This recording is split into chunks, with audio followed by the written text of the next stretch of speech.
नमस्कार। मैं ब्रज दांगी।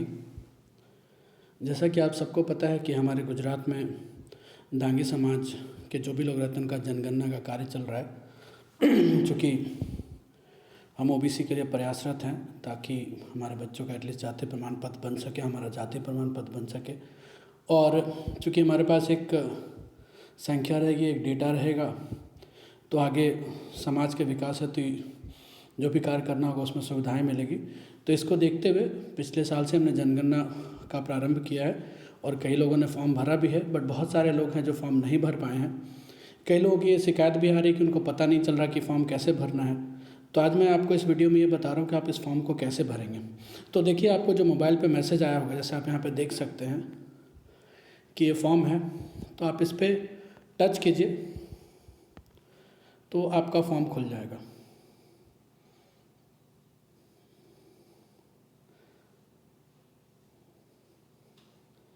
देखिए, आपका फॉर्म खुल रहा है। फॉर्म खुलने के बाद इसमें देखिए लिखा है जनगणना फॉर्म दांगी छात्र संघ गुजरात। इसको आप हिंदी या इंग्लिश किसी में भी भाषा में भर सकते हैं। इसके लिए आप वही नाम दें जो आपका आधार कार्ड, पैन कार्ड या वोटर आईडी कार्ड में हो। और आपके अगर बच्चे का उम्र 25 साल से ज़्यादा हो तो मेरी कोशिश है कि उनसे अलग फॉर्म भरवाएं और माता पिता के लिए एंट्री कराएं। इससे क्या ज़्यादा परिवार दिखाने में हमको आसानी होगी। और जो भी जानकारी भरे आप दोबारा चेक कर लें। तो सबसे पहले प्रारंभ करते हैं कि आपका पूरा नाम लिखें। तो जैसे अगर मेरा नाम ब्रज दांगी है तो मैं लिखूँगा, या आपका जो भी नाम है, मान लीजिए मैं लिखता हूँ रमेश दांगी। मोबाइल नंबर, आपका जो भी मोबाइल नंबर है वो डालें। उसके बाद आपका जो व्हाट्सएप नंबर है, क्योंकि आपको पता है व्हाट्सएप या टेलीग्राम आप जो भी बोले, क्योंकि आज के डेट में सूचना का एक माध्यम बन गया है, तो वो नंबर डालें। उसके बाद आपसे पूछा जाता है कि क्या आपका जन्म स्थान गुजरात है। अगर है तो यस, नहीं है तो नो। तो इसको हम नो लिखते हैं। अगर मेरा है तो नो, अगर है तो यस, या फिर नहीं है तो नो।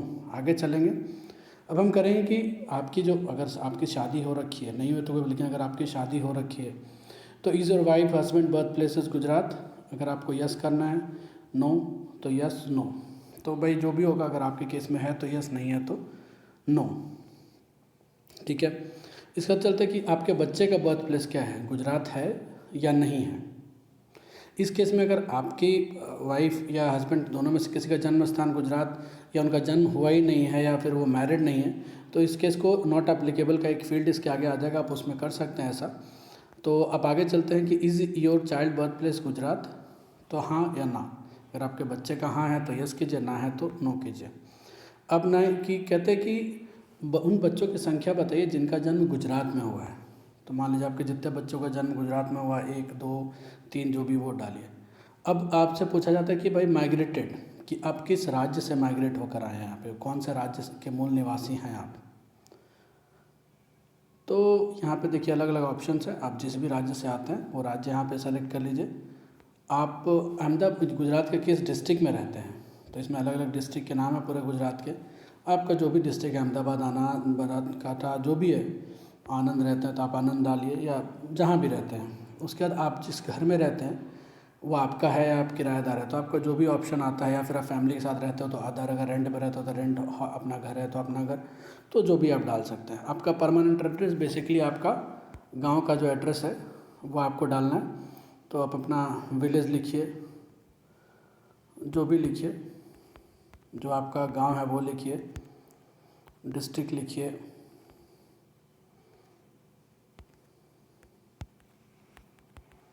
ठीक है, बिहार, तो ये आपको लिखना है। उसके बाद आपका जो अभी तात्कालिक पता जहाँ आप रह रहे हो, तो मान लीजिए कि आप वटवा में रह रहे हो, या आप आनंद में जिस भी जगह रहते हो, न्यू कॉलोनी,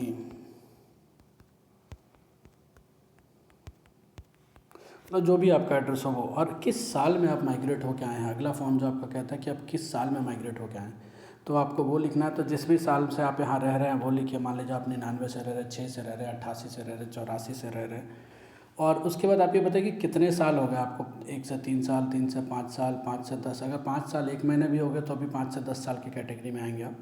तो उसके हिसाब से आप फॉर्म भरना है। तो मान लीजिए 10 साल 1 महीने भी हो गए, 10 साल 2 दिन भी हो गए, तो आपको डालना है कि कितने साल से यहाँ पे रह रहे हैं। उसके बाद आता है कि आपकी फैमिली में आपको मिलाकर कितने सदस्य हैं। तो आप जो यहाँ पे रहते हैं उनकी बात कर रहा हूँ मैं, जो गांव में रहते हैं नहीं, जो लोग यहाँ पे आपके साथ रहते हैं मैं उनकी बात कर रहा हूँ। तो वो कितने सदस्य हैं तो वो आपको यहाँ पे एंट्री करना है। प्लस आपका प्रोफेशन क्या है, आप गवर्नमेंट जॉब में हैं, प्राइवेट जॉब में हैं, कॉन्ट्रैक्ट वर्क करते हैं, आपका कोई छोटा मोटा कंपनी जैसे कोई एक लेथ मशीन रख के खुद का चला रहे हैं, 2 लेथ मशीन है, या फिर कोई फैक्ट्री चला रहे हैं, मिड स्किल है जहाँ पे 5 से ज़्यादा लोग आपने नौकरी दे रखी है, या आप प्रोफेशनल हो, डॉक्टर हो, MBA हो, सेल्स वाले हो, IAS हो, या फिर आप IAS हो, IPS हो, या कोई अदर स्टेट गवर्नमेंट जॉब हो, या फिर आप सीधा कॉन्ट्रैक्ट वर्कर हो या कुछ और है, तो उसकी वो आपको सेलेक्ट करना। उसके बाद आपको उसके बाद क्या है, आपको जानकारी देनी पड़ते हो, सेल्स में हो या लेथ मशीन चलाते हो, तो आपको जो है आपका हिसाब से वो आपको फिल करना है यहाँ पे।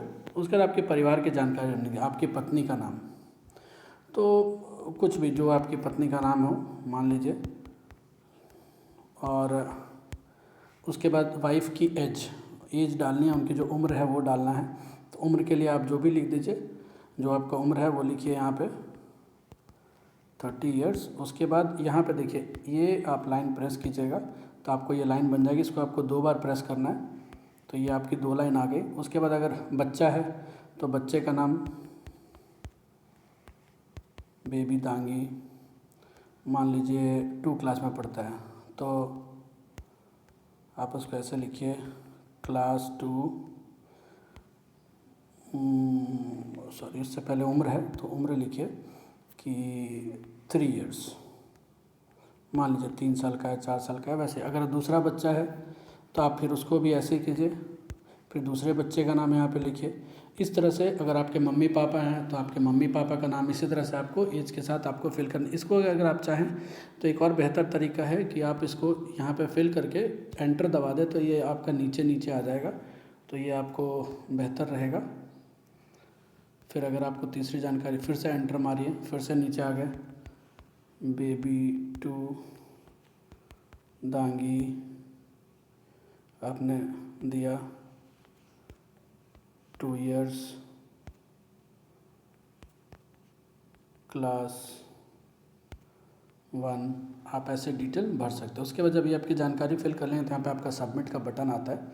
फिर भी एक बार आप चेक कर लीजिए कि आपने जो भरा है वो सही है नहीं पूरा, और चेक करने के बाद आप क्या करेंगे, इस सबमिट बटन पे क्लिक करेंगे। अभी आपका फॉर्म सबमिट हो गया। अगर इन केस आपको लगता है कि कभी इन फ्यूचर कोई गलती हो गई कुछ, तो आप एडिट रिस्पॉन्स पर क्लिक करके आप जो जानकारी भरे उसको वापस आप एडिट करके देखिए, आपने जो जानकारी भरी थी वो यहाँ पे आ गई है। आप इसको वापस से चेक करके एडिट करके फिर से आप सबमिट कर सकते हैं। और जिन लोगों ने फॉर्म भर दिया है वो कृपया दोबारा फॉर्म ना भरें। और अगर मैं आपसे चाहूँगा कि आप लोग दूसरों की मदद करें, तो अगर आप किन्हीं का फॉर्म भर रहे हैं, मान लीजिए फॉर्म सबमिट हो, उसके बाद आप सबमिट अदर रिस्पॉन्स करके आप किसी दूसरे व्यक्ति का भी फॉर्म भर सकते हैं। तो मैं चाहूँगा कि गुजरात के हर एक ज़िले में 2-4 लोग आगे आएँ और अपने आसपास जितने भी समाज के लोग, दांगी समाज के लोग रहते हैं, उनकी फॉर्म भरने में मदद करें। आशा करता हूँ आपको सब कुछ समझ आ गया होगा। फिर भी कोई परेशानी है तो आप मुझे व्हाट्सअप कर सकते हैं इसमें ऊपर दिए नंबर पे। आपका बहुत बहुत धन्यवाद। जय दांगी।